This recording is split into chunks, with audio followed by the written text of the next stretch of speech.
Phobias are irrational fears of things that are basically neutral, and they are an outgrowth of behaviorism and classical conditioning. Everybody's heard of Pavlov and his dogs. This was back in the early part of the 20th century. John B. Watson, who is considered the father of behaviorism, did an experiment that we'll talk about in a second, that showed how phobias can be developed. I was looking at my web browser over the weekend and a news story popped up, and it was the top of the news stories. It was about a little girl in Tennessee who had developed a fear of John Wilkes Booth. John Wilkes Booth, how do you know this when you're 3 years old? Her family went for a tour of Ford's Theater, and they talked about what happened there. The parents initially said that, well, the president was hurt there, but it turned out to be a lot more than that, of course, and the presentation by the historians who run the theater certainly enumerated a lot more about it. She developed right away. Perhaps the presentation of the man with the mustache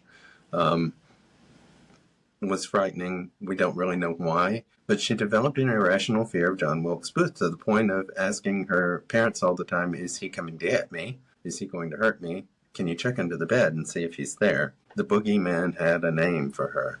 It was John Wilkes Booth. Let's go back to how this sort of thing can happen. It's purely an accidental association, but the more time she spent dwelling on it, the more, ingrained it became.